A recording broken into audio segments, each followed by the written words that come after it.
ರಾಜ್ಯದಲ್ಲಿ ಪುರುಷರಿಗೂ free bus scheme ಸಿಗುತ್ತಾ, ಲಾಭ ಸಿಗುತ್ತಾ, ಈ ಭಾಗ್ಯ ವಿಸ್ತರಣೆ ಆಗುತ್ತಾ ಅನ್ನೋ ಕುತೂಹಲದ ಬೆನ್ನಲ್ಲೇ ಸಾರಿಗೆ ಸಚಿವರ ಮಾತೇನು, ಟೇಕ್ ಏನು, ಇದರಲ್ಲಿ ಆ ಡೀಟೇಲ್ಸ್ ಕೂಡ ಬಂತು ನೋಡಿ. ಅವರು ಪ್ರತಿಕ್ರಿಯೆ ಕೊಟ್ಟಿದ್ದಾರೆ. ಪಬ್ಲಿಕ್ ಟಿವಿ ಜೊತೆಗೆ ಸಾರಿಗೆ ಸಚಿವ ರಾಮಲಿಂಗಾರೆಡ್ಡಿ ಅವರು ಪ್ರತಿಕ್ರಿಯೆ ಕೊಟ್ಟಿದ್ದಾರೆ. ಡಿಕೆ ಶಿವಕುಮಾರ್ ಮಕ್ಕಳ ಜೊತೆಗೆ ಸಂವಾದದಲ್ಲಿ ಈ ವಿಚಾರವನ್ನು ಮಾತಾಡಿದ್ದಾರೆ. ಶಕ್ತಿ ಯೋಜನೆ ಇನ್ನೂ 8 ವರ್ಷ ಇರುತ್ತೆ, ಇದಕ್ಕೆ ನಾನು ಗ್ಯಾರಂಟಿ. ಹಾಗೂ ಗಂಡಸರಿಗೆ ಉಚಿತ ಪ್ರಯಾಣ ಸೇವೆ ಕೊಟ್ರೆ ತಪ್ಪೇನಿಲ್ಲ ಅನ್ನೋದು ಸಾರಿಗೆ ಸಚಿವರ ಟೇಕ್ ಆಗ್ತಾ ಇದೆ.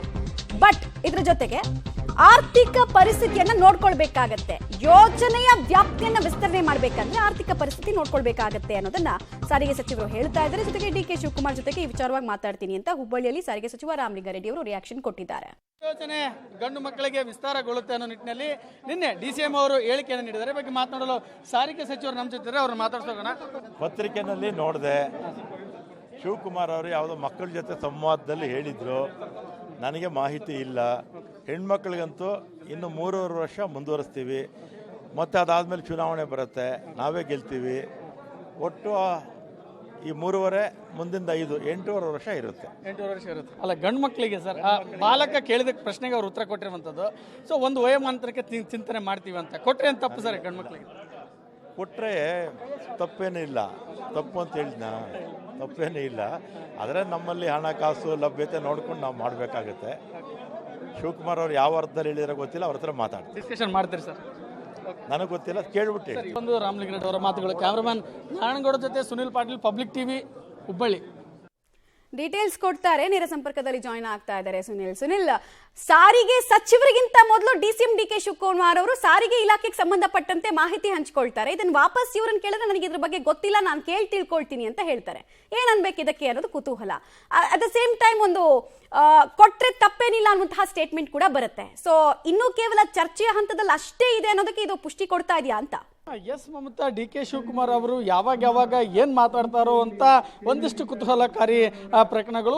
ಒಂದ್ಸಲ ಗ್ಯಾರಂಟಿ ನಿಲ್ಲಿಸಬೇಕು, ನಾವು ಏನ್ ಮಾಡಬೇಕು ಅಂತ ಒಂದು ಯೋಚನೆ. ಮತ್ತು ನಿನ್ನೆ ಮಕ್ಕಳ ಜೊತೆ ಸಂವಾದ ನಡೆಸುವಾಗ ಗಂಡು ಮಕ್ಕಳಿಗೂ ಕೂಡ ಅಂದ್ರೆ ಕನಿಷ್ಠ ಒಂದು ವಯೋಮಾನದವರೆಗೆ ಒಂದು ಬಾಂಡ್ ಅನ್ನು ಮಾಡಿ, ಅಲ್ಲಿಗೆ ಒಂದು ಟೈಮ್ ಲೈನ್ ಅನ್ನು ಮಾಡಿ, ಅದರ ಒಳಗಿರುವಂತ ಗಂಡು ಮಕ್ಕಳಿಗೆ ಉಚಿತ ಪ್ರಯಾಣಕ್ಕೆ ಒಂದು ಅವಕಾಶ ಮಾಡಿಕೊಡುವ ನಿಟ್ಟಿನಲ್ಲಿ ಯೋಚನೆ ಮಾಡ್ತೀವಿ ಅನ್ನೋ ಮಾತುಗಳನ್ನ ಹೇಳ್ತಾ ಇದ್ರು. ಸೊ ಇದನ್ನ ಇವತ್ತು ಸಾರಿಗೆ ಸಚಿವರು ಒಂದು ರೀತಿಯ ಒಂದು ಕಡೆ ಡಿ ಕೆ ಶಿವಕುಮಾರ್ ಅವರ ಮಾತುಗಳನ್ನ ಸಮರ್ಥನೆ ಕೂಡ ಮಾಡಿಕೊಂಡಿಲ್ಲ, ಅದೇ ತರ ಅವ್ರ ಮಾತುಗಳನ್ನ ಎಲ್ಲೂ ಕೂಡ ತಳ್ಳಿ ಹಾಕಿಲ್ಲ.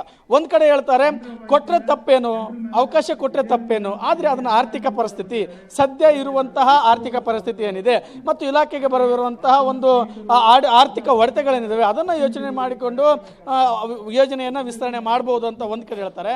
ಮತ್ತೊಂದು ಕಡೆ ಆ ರೀತಿ ಆಗೋದಿಲ್ಲ. ಅಂದ್ರೆ ಯೋಜನೆಯನ್ನು ಯಾವ ರೀತಿಯಾಗಿ ಅವರು ಹೇಳಿಕೆಯನ್ನು ನೀಡಿದ್ದಾರೆ, ಮಕ್ಕಳ ಜೊತೆ ಮಾತನಾಡ್ತಾ ಕ್ಯಾಶುವಲ್ ಆಗಿ ಮಾತಾಡ್ತಾ ಇದ್ದಾರೋ ಅಥವಾ ಇದು ಸೀರಿಯಸ್ ಆಗಿ ಈ ಒಂದು ಆಲೋಚನೆಯಲ್ಲಿ ಇದ್ದಾರೋ ಅಂತ ಡಿಸಿಎಂ ಜೊತೆ ಚರ್ಚೆ ಮಾಡಿದ ಬಳಿಕ ನಾನು ಪ್ರತಿಕ್ರಿಯೆಯನ್ನು ನೀಡ್ತೀನಿ ಅಂತ ಹೇಳ್ತಾ ಇದ್ದಾರೆ. ಸೊ ಈ ಎರಡೂ ಸಚಿವರ ಹೇಳಿಕೆಯನ್ನು ನೋಡೋದಾದ್ರೆ ಕೇವಲ ಡಿ ಕೆ ಶಿವಕುಮಾರ್ ಅವರು ಭಾಷಣದಲ್ಲಿ ಮಕ್ಕಳನ್ನ ಮೆಚ್ಚಿಸಲು ಆ ಮಾತನ್ನ ಹೇಳಿದ್ರು ಅಥವಾ ನಿಜವಾಗ್ಲೂ ಚಿಂತನೆ ನಡೀತಾ ಇದ್ದಾರೆ ಒಂದು ಕಡೆ, ಮತ್ತೊಂದು ಕಡೆ ಇದನ್ನ ಏನಾದರೂ ಸೀರಿಯಸ್ ಆಗಿ ತೆಗೆದುಕೊಂಡು ಮಕ್ಕಳಿಗೆ, ಶಾಲೆ ಕಾಲೇಜು ವಿದ್ಯಾರ್ಥಿಗಳಿಗೆ, ಯಾರು ಗಂಡು ಮಕ್ಕಳಿದ್ದಾರೆ ಮತ್ತು ವಿದ್ಯಾರ್ಥಿಗಳಿದ್ದಾರೆ ಅದರಲ್ಲೂ ಕೂಡ ಗಂಡು ವಿದ್ಯಾರ್ಥಿಗಳಿದ್ದಾರೆ, ಅವರಿಗೆ ಏನಾದರೂ ಕೊಡುವಂತ ಯೋಚನೆಯಲ್ಲಿ ಇದಾರೋ ಅನ್ನೋ ಒಂದು ಅನುಮಾನ ಮೂಡ್ತಾ ಇದೆ. ಈಗಾಗಲೇ ಶಾಲಾ ಕಾಲೇಜು ಮಕ್ಕಳಿಗೆ ಉಚಿತವಾಗಿ ಬಸ್ ಪಾಸ್ ಸಿಗ್ತಾ ಇದೆ. ಅದರ ಜೊತೆಗೆ ಎಲ್ಲಾ ವಯೋಮಾನದವರಿಗೆ, ಈಗ ಕನಿಷ್ಠ ಪಕ್ಷ ಒಂದು 18 ವರ್ಷ ಅಂತ ನಾವೇನಾದ್ರೂ ಫಿಕ್ಸ್ ಮಾಡಿದ್ರೆ ಅದರ ಒಳಗಿನ ಎಲ್ಲರಿಗೂ ಅಥವಾ ಆ ನಿಟ್ಟಿನಲ್ಲಿ ಚಿಂತನೆ ನಡೀತಾ ಇರುವಂತದ್ದು. ಮಮತಾ, ಧನ್ಯವಾದ ಸುನಿಲ್ ತಮ್ಮೆಲ್ಲ ಮಾಹಿತಿಗಾಗಿ.